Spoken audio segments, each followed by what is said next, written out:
Strategies for effective leadership. But first, let's hear from a couple of great leaders, Simon Sinek and Warren Buffett. And I'm fascinated about this idea. I'm fascinated by how in a world where technology is remarkable, the things that we can dream up and the things that we can do, yet we still come together as groups to do things as people. I was also struck by something that Neil Armstrong said, that he was grateful to be led by people who inspired him to yearn for that place, to yearn. Listen to that. That's such a wonderful feeling. And so it begs the question, sort of, what does it mean to lead? Why do people do what they do? I'm fascinated by this idea of leadership. These people had one thing in common. They knew they had it in themselves. They knew they could be something beyond where they were. They were willing to put their time, their energies to better themselves. What you really could do with more skills, it's just remarkable. So what does it mean to be healthy? You're asking me the question, what does it mean to be a great parent? Like, I don't have 5 things to be a great parent, right? It's a lifestyle. And it comes number 1 with the commitment that I'm responsible for the life of another human being, the growth of another human being. The closest thing to leadership is parenting. You have to be an infinite student of parenting. You want to be a parent, you ask your friends, you ask your own parents, you join groups, you read magazines, you watch talks, whatever it is, you're constantly consuming how to deal with this constantly changing challenge of being a parent. And it's ups and downs and successes and failures, and that's what it is. Leadership is the same. Great leaders are students of leadership. No matter how achieved they may be, they're still learning. And it's a lifestyle. It's the lifestyle of what I need to do to look after people. That was Simon Sinek and Warren Buffett. 7 strategies for effective leadership. Number 1, foster a team culture. Number 2, develop and support each individual in the team. Number 3, lead from the front. Number 4, know where you are going. Number 5, take responsibility. Number 6, be courageous and confident. And number 7, model good behaviour. Number 1, foster a team culture, very important. Be intentional and consistent. So intentional means deliberate. So be very deliberate about fostering this team culture. Value teamwork and collaboration. All take part in decisions. Own the decisions and outcomes, whether they're good or bad. Recognise and reward good teamwork. Don't allow loners in the team. Draw them into the team and include everyone. Be open and receptive to ideas and input from others on the team. Provide training in effective processes. So put energy into the project or the issues, not just on how to work together on an issue. So does that make sense? That you're actually putting the energy into the project because you already have training on effective processes. Celebrate team successes, milestones and achievements publicly. This builds team spirit and it builds momentum. And develop team traditions, regular shared events, end-of-term dinners, outings. We had an end-of-term post-mortem where we would openly talk about our successes and failures of the term, and this enabled us to make positive changes to improve. So just develop these team traditions. Create a team culture of generosity. Boarding can be tough and stressful. Acts of kindness and generosity can value and support the people on your team. So that's about fostering a team culture, which is very important and which is really the foundation to good leadership. Number 2 is to develop and support everyone in the team.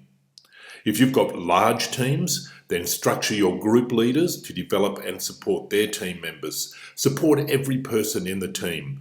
Spend time with each member regularly so they feel enabled and encouraged, and support team members going through personal difficulties and assist practically where you can. Encourage and support team members to develop leadership qualities. Ensure all boarding staff have professional development plans and encourage in practical ways. Number 3, lead from the front, and this is important. So be actively involved with the boarding program, frequently spend significant time with staff and students at recreation times, meal times, study, excursions, etc. And we were staying at a West Australian boarding school, and we observed a school principal, and this was a very busy school principal, and she was there in the mornings when the students were having breakfast. She was there after school, she was there in the evenings. Now clearly she wasn't there all the time, but she was present and actively involved in supporting her staff and the people that she was leading, and it was impressive to see.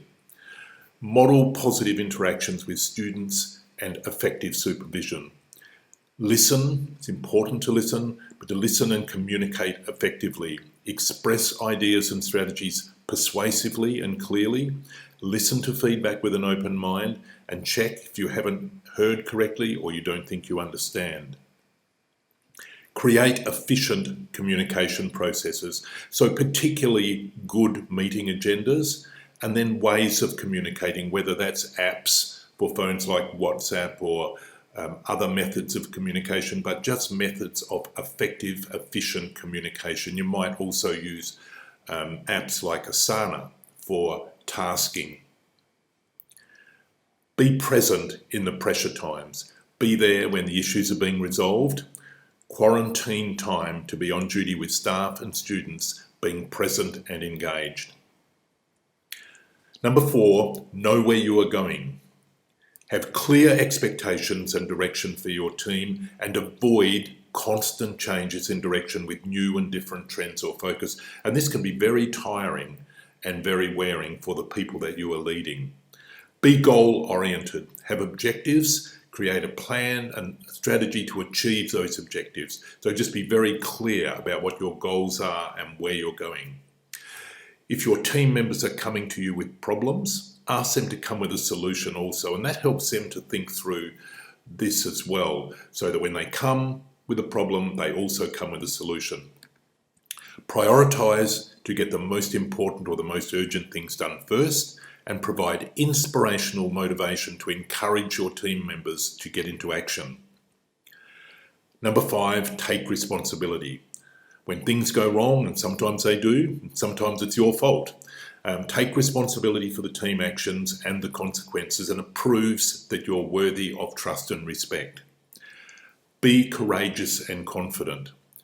Speak up about the things that matter. Be assertive about what you need from your team and for your team. Be willing and ready to face the challenges and the obstacles. Project confidence in yourself by having faith in yourself.